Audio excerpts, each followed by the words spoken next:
En cette froide matinée de janvier 1827, les habitants de Saint-Malo découvrent une jeune femme échouée sur les rochers noirs de la grande plage.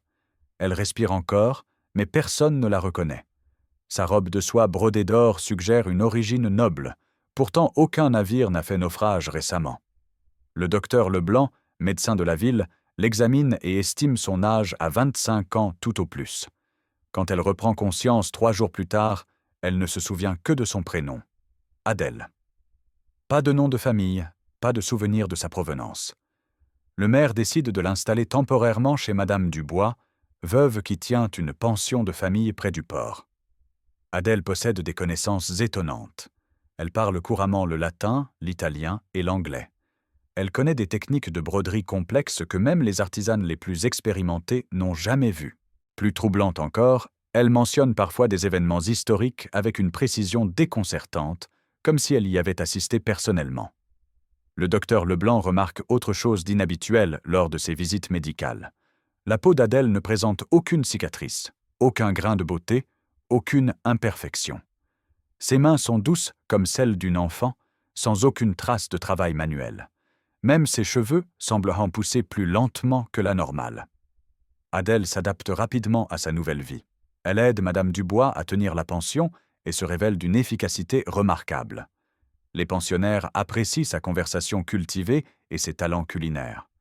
Elle prépare des plats raffinés avec des recettes qu'elle prétend tenir de sa grand-mère, bien qu'elle ne se souvienne de rien d'autre de son passé. Le notaire Beaumont, homme de 50 ans récemment veuf, tombe sous son charme. Il lui propose le mariage après 6 mois de cours assidus. Adèle accepte et ils se marient en septembre 1827 dans la petite église Saint-Vincent. Le mariage attire la moitié de la ville tant Adèle est devenue populaire. Les premiers mois de mariage se déroulent parfaitement. Beaumont découvre que sa jeune épouse possède des connaissances étendues en comptabilité et en droit. Elle l'aide dans ses affaires notariales avec une compétence qui surprend ses confrères.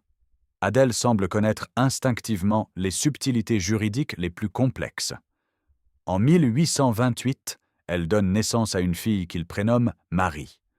L'accouchement se déroule sans complications, mais la sage-femme note une particularité. Adèle récupère avec une rapidité extraordinaire. 2 jours après l'accouchement, elle a retrouvé son teint et sa vitalité habituelle. 5 années passent. Marie grandit normalement, mais Adèle ne semble pas changer. En 1832, alors que la petite a 5 ans, les gens commencent à remarquer que sa mère paraît toujours aussi jeune. Le docteur Leblanc, maintenant âgé et marqué par les années, observe Adèle avec une attention croissante lors de ses visites médicales. Un soir d'automne, Beaumont aborde directement le sujet avec sa femme. Il a 46 ans maintenant, ses tempes grisonnent et des rides marquent son visage. Adèle, elle, semble figée dans ses 25 ans.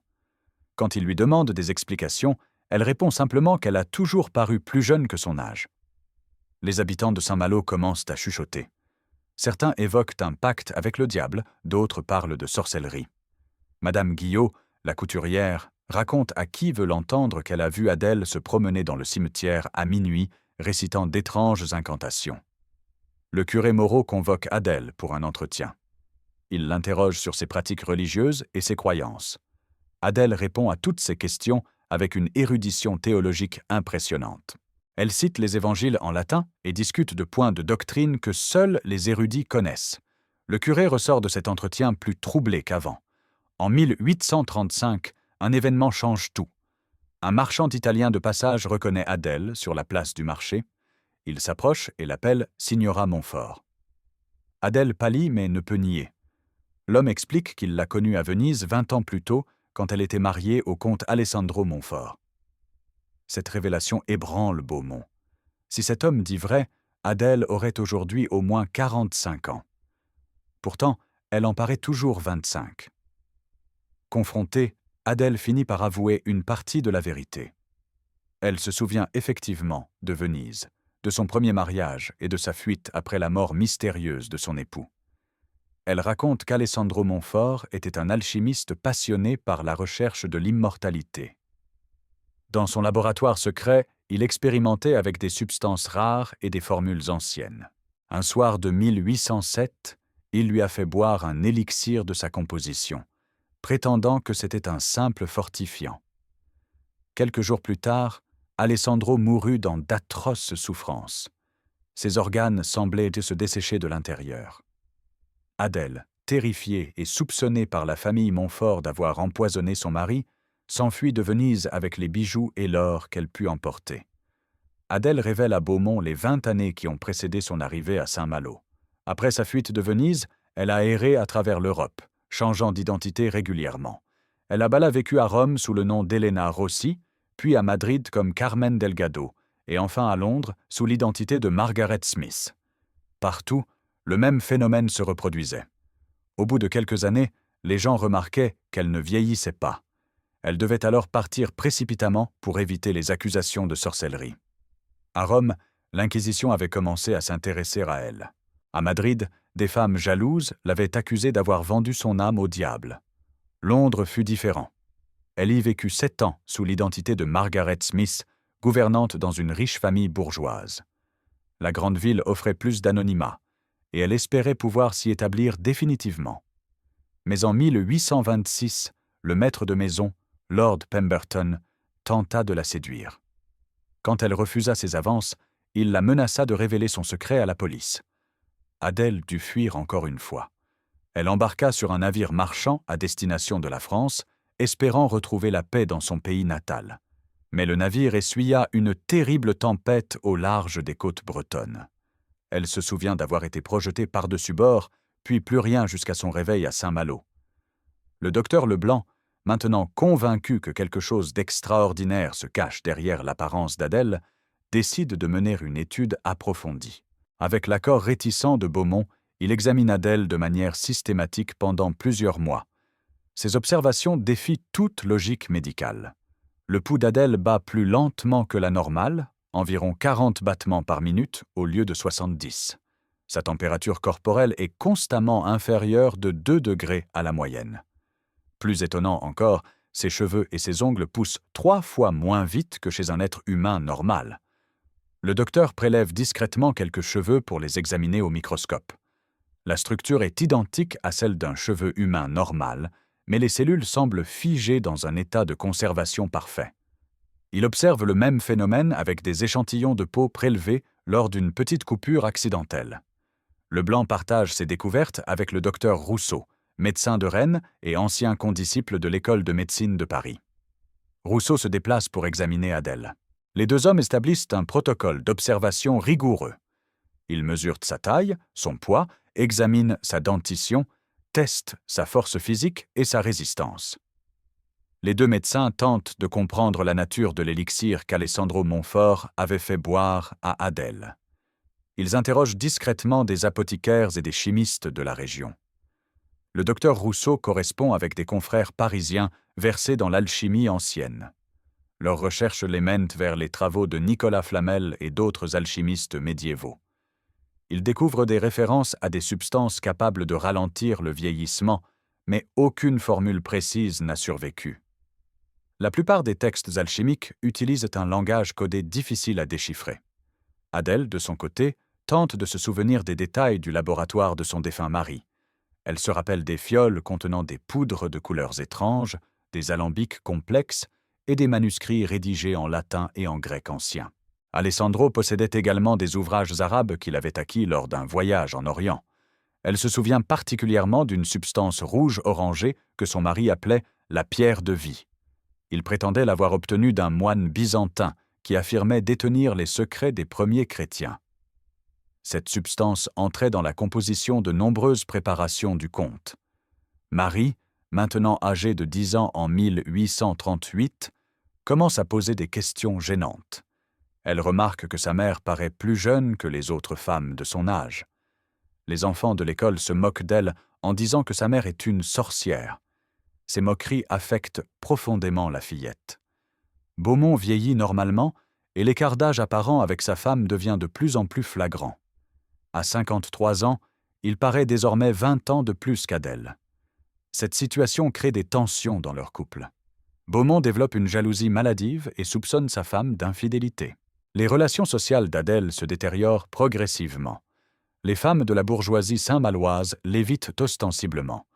Certaines refusent que leur mari lui adresse la parole. Madame Dubois, pourtant reconnaissante de l'aide qu'Adèle lui avait apportée, commence elle aussi à la regarder avec méfiance. Le curé Moreau organise des prières spéciales pour chasser les forces démoniaques qui troublent notre communauté. Bien qu'il ne nomme jamais Adèle directement, tout le monde comprend de qui il parle. L'atmosphère devient de plus en plus hostile envers la famille Beaumont. En 1840, la situation dégénère. Une série d'événements malheureux frappe Saint-Malo. Une épidémie de diphtérie, une tempête qui détruit plusieurs navires, une mauvaise récolte qui affame les plus pauvres. Les habitants cherchent un bouc émissaire et leur regard se tourne naturellement vers Adèle. Madame Guillot affirme avoir vu Adèle invoquer des démons dans son jardin. Le boulanger Leroux raconte qu'elle a jeté un sort à son four car son pain ne lève plus comme avant.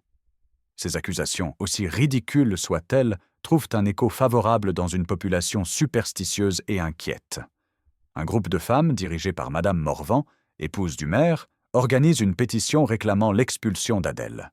Elles accusent la sorcière Beaumont d'être responsable de tous les malheurs de la ville. La pétition recueille rapidement 200 signatures sur les 800 habitants que compte Saint-Malo. Le maire Morvan se trouve dans une position délicate. Il connaît personnellement Beaumont et sait qu'Adèle n'est pas responsable des calamités qui frappent la ville. Mais sa propre épouse mène la croisade contre elle et la pression populaire devient énorme. Il convoque Beaumont pour lui suggérer discrètement de quitter la ville avec sa famille. Pendant que la tempête sociale se déchaîne autour d'elle, Adèle mène ses propres expériences pour comprendre sa condition. Elle se fait de petites coupures pour observer la cicatrisation. Les plaies guérissent effectivement plus vite que la normale, sans laisser de traces. Elle teste également sa résistance physique. Elle peut porter des charges plus lourdes qu'une femme normale et résiste mieux à la fatigue. Ses sens semblent également plus aiguisés. Elle entend des conversations à distance et perçoit des odeurs imperceptibles pour les autres. Plus troublante encore, elle remarque qu'elle peut influencer subtilement le comportement des autres. Un regard appuyé, quelques mots prononcés d'une certaine manière, et elle obtient souvent ce qu'elle désire. Cette capacité l'effraie, car elle ne la contrôle pas consciemment. Adèle commence à tenir un journal secret où elle note toutes ses observations. Elle y consigne également ses rêves, de plus en plus fréquents et étranges. Dans ses songes, elle voit des événements du passé avec une netteté troublante. Des cérémonies religieuses byzantines, des laboratoires d'alchimistes médiévaux, des rituels dans des langues qu'elle ne connaît pas. En décembre 1840, la tension atteint son paroxysme. Un groupe d'hommes ivres tente de s'introduire chez les Beaumont en pleine nuit. Ils brandissent des torches et crient « Mort à la sorcière !» Beaumont parvient à les repousser avec son fusil de chasse. Mais l'incident marque un point de non-retour. Le lendemain, le maire Morvan informe officiellement Beaumont qu'il ne peut plus garantir la sécurité de sa famille. Il lui conseille de partir discrètement avant que la situation ne dégénère davantage. Beaumont, résigné, accepte de vendre précipitamment ses biens et de quitter Saint-Malo. Adèle éprouve une tristesse immense à l'idée de fuir encore une fois. Elle s'était attachée à cette vie paisible de bourgeoise provinciale. Voir Marie pleurer en apprenant qu'elle doit quitter ses amis lui brise le cœur. Mais elle sait qu'elles n'ont pas le choix. La famille Beaumont quitte Saint-Malo par une froide nuit de janvier 1841, exactement 14 ans après l'arrivée mystérieuse d'Adèle sur la plage.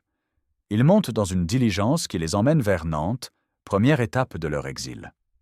Beaumont a réussi à vendre ses biens à un confrère rennais, mais pour une somme dérisoire. À Nantes, la famille s'installe sous de fausses identités. Beaumont devient Monsieur Morel, marchand de tissus. Adèle prend le nom de Claire et prétend être sa seconde épouse. Marie devient Pauline, fille du premier mariage de son père. Cette mascarade leur permet de passer inaperçus dans la grande ville portuaire. Beaumont ouvre une petite mercerie près des quais. Ses connaissances en comptabilité et en commerce, acquises durant sa carrière de notaire, lui sont utiles dans cette nouvelle activité. Adèle l'aide en tenant les livres et en s'occupant de la clientèle. Sa beauté et son élégance naturelle attirent les clients. Pendant 3 ans, ils vivent ainsi dans l'anonymat relatif que leur offre Nantes.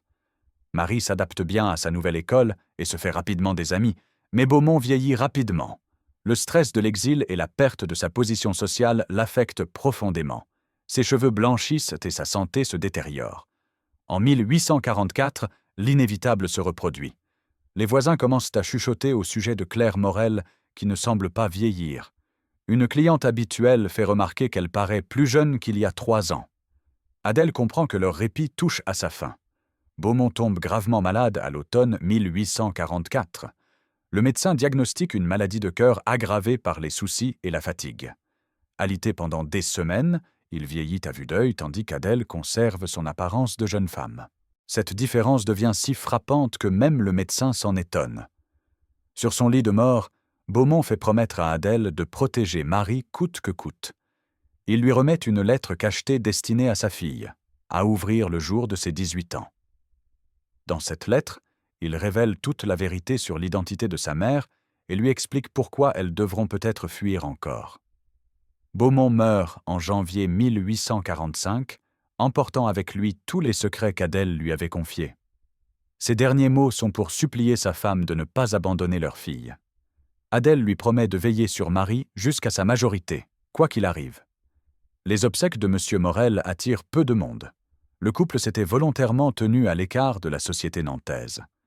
Seuls quelques clients de la mercerie et les voisins immédiats assistent à l'enterrement.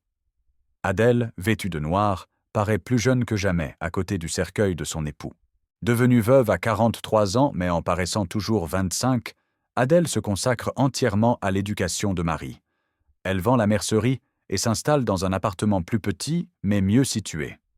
Grâce aux économies laissées par Beaumont, elles peuvent vivre modestement sans travailler. Adèle engage un précepteur pour parfaire l'éducation de sa fille. Elle veut que Marie acquiert toutes les connaissances nécessaires pour affronter la vie, sachant qu'elle ne pourra pas toujours compter sur sa mère. La jeune fille excelle dans ses études et montre des dispositions particulières pour les langues et la littérature. En 1847, Marie a maintenant 19 ans et dépasse sa mère en taille. Cette situation embarrasse profondément la jeune fille, qui évite de sortir en compagnie d'Adèle. Les gens les prennent souvent pour 2 sœurs, ce qui provoque des situations gênantes. Adèle comprend que sa présence nuit aux chances de mariage de sa fille. Quelle famille respectable accepterait une belle-mère qui paraît plus jeune que la mariée? Elle commence à envisager une séparation temporaire, le temps que Marie trouve un époux et s'établisse dans la vie. En mars 1848, Adèle remet à Marie la lettre de son père comme convenu.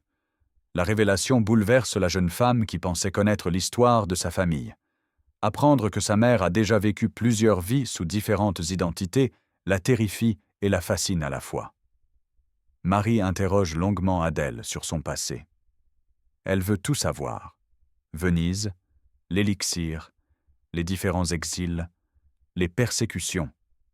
Adèle raconte son histoire sans rien omettre, espérant que sa fille comprendra la malédiction qui pèse sur elle. La jeune femme réagit mieux que prévu. Après le choc initial, elle manifeste une curiosité scientifique pour le phénomène qui affecte sa mère. Elle propose même de l'aider dans ses recherches pour comprendre la nature de l'élixir d'Alessandro Montfort. Ensemble, elles consultent des ouvrages d'alchimie et de médecine dans la bibliothèque municipale de Nantes. Marie, qui maîtrise le latin et le grec, aide sa mère à déchiffrer d'anciens textes. Elle découvre des références à des substances similaires dans plusieurs manuscrits, mais aucune formule précise. Un jeune médecin, le docteur Julien Moreau, fait la cour à Marie. Il a 28 ans et vient d'ouvrir son cabinet à Nantes après des études brillantes à Paris. Intelligent et cultivé, il plaît immédiatement à Marie qui tombe amoureuse de lui. Mais Julien s'intéresse également beaucoup à Adèle. Il est fasciné par cette femme cultivée qui semble connaître la médecine aussi bien que lui. Leur conversation passionnée sur l'anatomie et la physiologie intrigue le jeune homme qui ne comprend pas comment une simple bourgeoise peut posséder de telles connaissances. Adèle se rend compte que Julien éprouve des sentiments pour elle. Cette situation la met dans une position impossible. Elle ne peut révéler son véritable âge sans compromettre sa fille, mais elle ne peut non plus encourager un homme qui a l'âge d'être son fils. Marie remarque l'intérêt que Julien porte à sa mère et en conçoit une jalousie douloureuse. Pour la première fois, elle comprend réellement les complications que l'apparence éternellement jeune d'Adèle va créer dans sa propre vie. Leur relation se tend et des disputes éclatent. Devant les complications sentimentales qui s'annoncent, Adèle prend une décision radicale. Elle annonce à Marie son intention de quitter Nantes pour que la jeune femme puisse épouser Julien Moreau sans complication. Cette fois, elle partira seule. Marie refuse catégoriquement d'abandonner sa mère. Malgré leur dispute récente, elle ne peut imaginer vivre sans elle. Elle propose de renoncer au mariage et de suivre Adèle dans son prochain exil. Mais Adèle refuse fermement. Sa fille mérite une vie normale. La séparation se prépare dans la douleur. Adèle organise minutieusement l'avenir de Marie. Elle lui laisse la majeure partie de l'héritage de Beaumont et des bijoux qu'elle avait rapportés de Venise 40 ans plus tôt. Elle rédige également un testament factice qui fait de Marie l'héritière de sa tante Claire Morel. En septembre 1849, Adèle quitte Nantes en secret, laissant seulement une lettre d'adieu à sa fille. Dans cette lettre, elle explique qu'elle reviendra quand Marie sera âgée et qu'elles pourront à nouveau passer pour mère et fille sans éveiller les soupçons.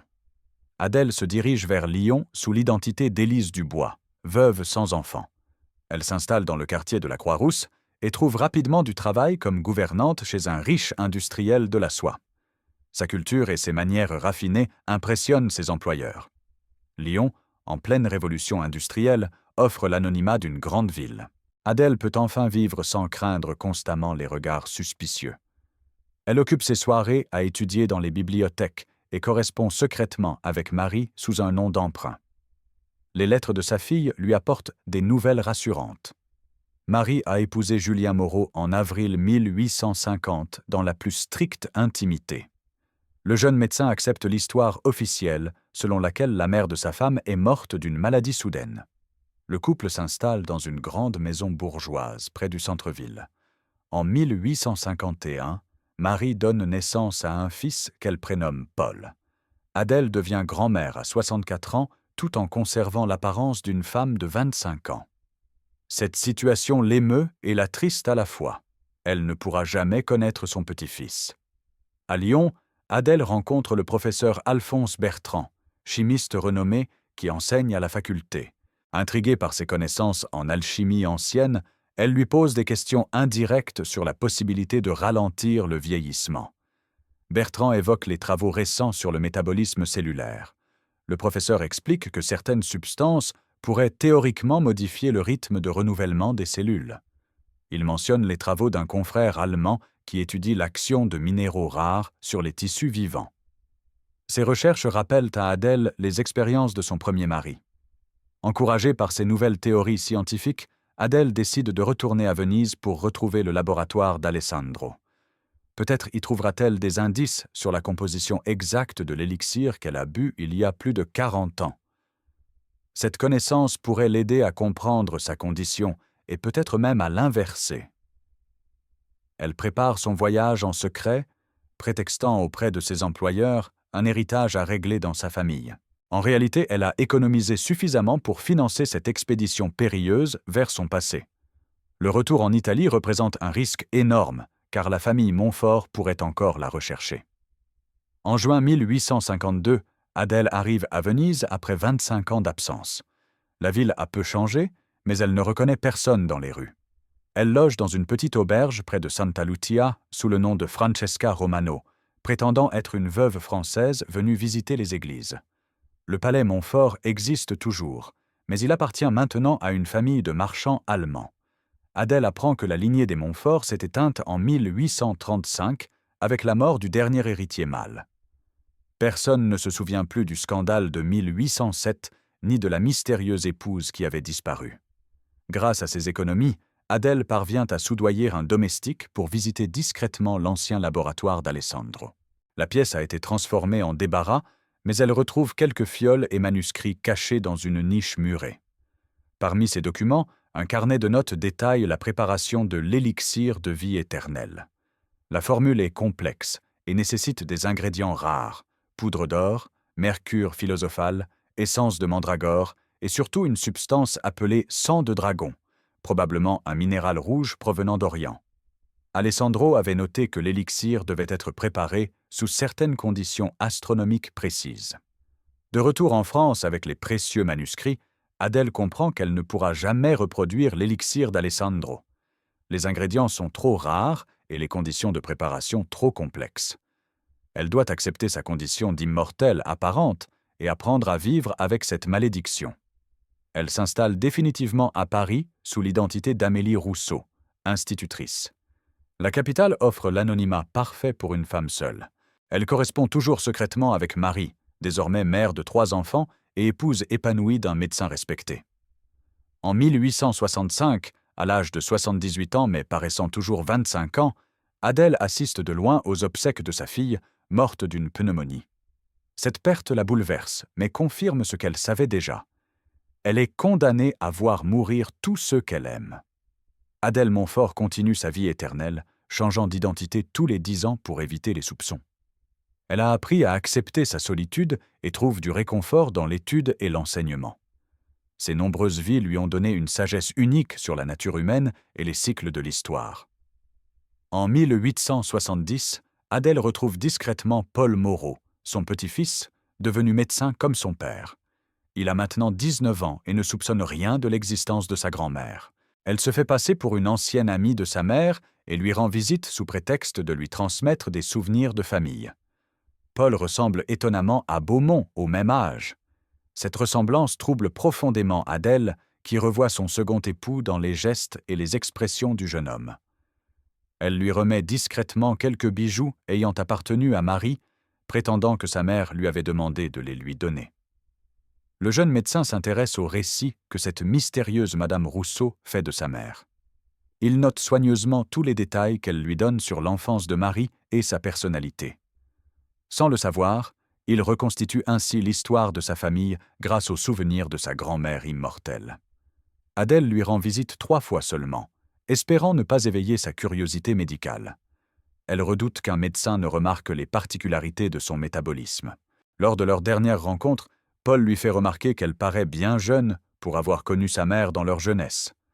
Adèle comprend qu'elle doit disparaître à nouveau. Les décennies passent et Adèle observe les progrès rapides de la médecine. Les découvertes de Pasteur sur les microbes, les travaux de Claude Bernard sur la physiologie, les premières anesthésies révolutionnent la science médicale. Elle suit ces avancées avec passion, espérant qu'elles l'aideront un jour à comprendre sa condition. En 1885, elle assiste incognito à une conférence du docteur Charcot sur l'hystérie à la Salpêtrière. Les théories sur les maladies mentales l'intriguent, car elle se demande si son immortalité apparente ne serait pas un symptôme de folie. Peut-être vieillit-elle normalement, mais refuse-t-elle de le voir? Cette hypothèse la tourmente pendant des mois. Elle consulte discrètement plusieurs médecins parisiens sous différents prétextes. Tous confirment qu'elle a effectivement l'apparence d'une femme de 25 ans en parfaite santé. Les photographies qu'elle fait prendre d'elle-même montrent également qu'elle n'a pas changé depuis 40 ans. En 1890, elle lit les travaux de Weissmann sur l'hérédité et le vieillissement cellulaire. Ces théories modernes confirment que son cas défie toutes les lois biologiques connues. Elle commence à accepter que l'élixir d'Alessandro ait réellement modifié son organisme de manière permanente et irréversible. Adèle traverse la guerre de 1870 en tant qu'infirmière bénévole dans un hôpital parisien. Son expérience des épidémies et des blessures, accumulées au cours de ses différentes vies, en fait une soignante remarquablement compétente. Elle sauve de nombreuses vies grâce à ses connaissances empiriques. Pendant le siège de Paris, elle aide à organiser les soupes populaires dans son quartier. Sa résistance physique exceptionnelle lui permet de travailler 20 heures par jour sans montrer de fatigue. Les autres bénévoles admirent son dévouement sans comprendre d'où elle tire tant d'énergie. Elle vit la Commune de Paris depuis son logement de Montmartre. Les événements politiques l'intéressent modérément, car elle a déjà vu tant de révolutions et de changements de régime. Cette perspective historique unique lui donne une vision détachée des passions humaines. En 1889, elle assiste à l'inauguration de la Tour Eiffel. Cette merveille d'ingénierie la fascine car elle symbolise les progrès techniques de son époque. Elle photographie la tour depuis différents angles, consciente qu'elle assistera probablement à sa démolition puis à sa reconstruction dans les siècles à venir. Le XXe siècle commence avec l'exposition universelle de 1900. Adèle, désormais âgée de 113 ans, mais toujours apparemment jeune, découvre les innovations techniques avec émerveillement. L'électricité, le cinématographe, l'automobile, transforme rapidement la société française. Elle s'adapte à ces changements en devenant dactylographe dans une entreprise moderne. Ses compétences en langue et sa culture générale impressionnent ses employeurs qui ne comprennent pas comment une si jeune femme peut posséder tant de connaissances. Elle prétend avoir été élevée par une tante très cultivée. L'évolution de la mode féminine l'amuse particulièrement. Elle a vu les robes à paniers du XVIIIe siècle, les crinolines du Second Empire et maintenant les jupes droites de la Belle Époque. Ces changements cycliques de la mode lui rappellent la vanité des préoccupations humaines. En 1908, elle assiste au premier vol de dirigeable au-dessus de Paris. Ces machines volantes la fascinent car elle se souvient du temps où seuls les oiseaux pouvaient s'élever dans les airs. Elle commence à tenir un journal détaillé de toutes les innovations qu'elle observe, se constituant un témoignage unique sur l'évolution de l'humanité. La Première Guerre mondiale représente l'événement le plus traumatisant qu'Adèle ait vécu depuis sa transformation. Elle s'engage comme infirmière volontaire et part sur le front de Verdun en 1916. L'horreur des tranchées et la barbarie industrielle de cette guerre la marquent profondément. Ses compétences médicales, affinées au cours d'un siècle d'expérience, font d'elle une infirmière exceptionnelle. Elle développe des techniques de soins innovantes et sauve des centaines de soldats blessés. Ses supérieurs remarquent qu'elle ne semble jamais fatiguée et résiste mieux que les autres au stress du combat. Un chirurgien militaire, le docteur Lemoine, devient suspicieux en observant Adèle travailler. Il note qu'elle utilise des techniques chirurgicales qu'on n'enseigne plus depuis des décennies et qu'elle connaît des remèdes empiriques oubliés. Il commence à s'interroger sur le passé de cette mystérieuse infirmière. Adèle comprend qu'elle attire trop l'attention et demande sa mutation vers un hôpital de l'arrière. Mais le docteur Lemoine continue ses investigations discrètes. Il découvre que mademoiselle Amélie Rousseau n'a aucun passé vérifiable avant 1914. Cette découverte renforce ses soupçons sur l'identité réelle de l'infirmière. Le docteur Lemoine, obsédé par le mystère Adèle Rousseau, mène une véritable enquête. Il contacte d'anciens collègues et reconstitue les différentes identités qu'elle a utilisées. Il découvre des traces d'Élise Dubois à Lyon, de Claire Morel à Nantes et remonte jusqu'à Adèle Beaumont à Saint-Malo. Cette investigation le mène aux archives de l'état civil, où il constate que toutes ces femmes ont mystérieusement disparu au bout de quelques années. Plus troublant encore, les témoins qui les ont connues décrivent toujours la même femme. Jeune, cultivée, d'une beauté remarquable. Lemoine théorise que cette femme pourrait être atteinte d'une maladie rare qui ralentirait dramatiquement son vieillissement. Il connaît quelques cas de progéria inverse décrits dans la littérature médicale, mais aucun d'une durée aussi exceptionnelle. Son cas pourrait révolutionner la compréhension du vieillissement. En 1918, peu avant l'armistice, le docteur Lemoine confronte directement Adèle avec ses découvertes. Il lui propose un marché, se soumettre à des examens médicaux approfondis en échange de sa protection contre d'éventuelles poursuites pour usurpation d'identité. Acculée, Adèle accepte de collaborer avec le docteur Lemoine. Il s'installe dans un laboratoire secret de l'hôpital Val-de-Grâce, où le médecin peut mener ses examens sans être dérangé. Pour la première fois depuis sa transformation, Adèle se soumet à une étude scientifique rigoureuse. Les résultats dépassent toutes les attentes de Lemoine. Le métabolisme d'Adèle fonctionne au ralenti, son cœur bat 40 fois par minute, sa température corporelle reste constamment à 35 degrés Celsius et ses cellules se renouvellent 3 fois moins vite que la normale. Plus étonnant encore, ses organes ne montrent aucun signe de vieillissement. Les analyses sanguines révèlent la présence de substances inconnues que Lemoine ne parvient pas à identifier avec les moyens de l'époque. Il soupçonne que ces composés chimiques sont responsables du ralentissement du vieillissement cellulaire. Adèle lui raconte alors l'histoire de l'élixir d'Alessandro Montfort. Lemoine étudie les manuscrits vénitiens qu'Adèle a conservés. Bien qu'il soit sceptique sur l'alchimie médiévale, il reconnaît que certaines formules décrivent des processus chimiques sophistiqués. L'élixir pourrait effectivement contenir des substances capables de modifier le métabolisme humain. En 1920, le docteur Lemoine présente ses découvertes à l'Académie de médecine. Sa communication sur un cas exceptionnel de longévité avec conservation de l'apparence juvénile fait sensation. Il évite soigneusement de mentionner l'origine alchimique du phénomène pour ne pas discréditer ses recherches. La presse s'empare rapidement de l'affaire. Les journaux titrent sur « La femme qui ne vieillit pas » et « Le secret de l'éternelle jeunesse ». Adèle devient malgré elle une célébrité, ce qui complique considérablement sa vie discrète. Elle doit se cacher pour éviter les journalistes et les curieux. Des médecins du monde entier demandent à l'examiner. L'Institut Pasteur propose de financer des recherches approfondies sur son cas. Mais Adèle refuse catégoriquement de devenir un cobaye de laboratoire. Elle menace le moine de disparaître définitivement s'il continue à l'exposer publiquement. Le moine comprend qu'il doit protéger sa précieuse patiente contre les excès médiatiques. Il organise son transfert discret vers un château isolé en Normandie où elle peut vivre tranquille tout en restant disponible pour d'éventuelles études. Cette retraite forcée marque un tournant dans la vie d'Adèle. Dans le château normand, Adèle jouit enfin d'une paix relative. Elle dispose d'une bibliothèque exceptionnelle et peut étudier sans contrainte. Le docteur Lemoine lui rend visite mensuelle pour ses examens de routine, mais respecte son besoin de solitude. Cette période représente les années les plus sereines de sa longue existence. Elle consacre son temps à rédiger ses mémoires, témoignage unique sur un siècle d'histoire française. Ses souvenirs précis des événements qu'elle a vécus constituent un document historique inestimable. Elle décrit les transformations sociales, les progrès techniques et l'évolution des mentalités avec le regard d'un témoin privilégié. En 1925, elle apprend la mort du docteur Lemoine dans un accident d'automobile. Cette disparition la libère définitivement de ses obligations scientifiques, mais la prive aussi de son seul confident. Elle comprend qu'elle doit à nouveau changer d'identité pour éviter que d'autres médecins ne reprennent les recherches. Elle vend discrètement les biens qu'elle a hérités de Lemoine et se prépare à une nouvelle fuite.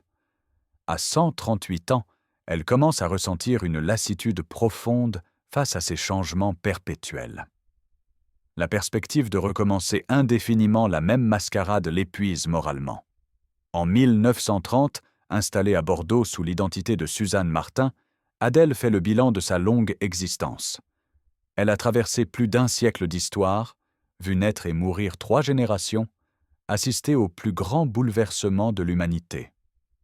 Cette perspective unique lui donne une sagesse particulière sur la condition humaine. Elle observe avec détachement les passions politiques de son époque. Ayant vécu sous tous les régimes depuis l'Ancien Régime, elle sait que les systèmes politiques passent, mais que la nature humaine reste constante. Cette lucidité désabusée l'isole encore davantage de ses contemporains. Ses réflexions philosophiques l'amènent à questionner le sens de l'immortalité. Est-ce une bénédiction ou une malédiction? Elle a vu mourir tous ceux qu'elle a aimés, mais a aussi accumulé des expériences et des connaissances uniques. Cette dualité constante entre souffrance et privilège la tourmente. Elle commence à envisager sérieusement la possibilité de révéler publiquement son secret. Peut-être ces connaissances pourraient-elles bénéficier à l'humanité. Mais elle redoute les conséquences d'une telle révélation. Exploitation scientifique, persécution religieuse ou simple mise à l'écart comme phénomène de foire. En 1935, Adèle Montfort a 148 ans, mais conserve toujours l'apparence de ses 25 ans. Elle a définitivement accepté sa condition d'immortelle apparente et appris à vivre avec la solitude que cette malédiction implique. Ses mémoires, cachées dans un coffre-fort parisien, constituent le témoignage le plus extraordinaire sur l'histoire moderne. Elle continue à changer d'identité régulièrement, maîtrisant parfaitement cet art de la métamorphose sociale.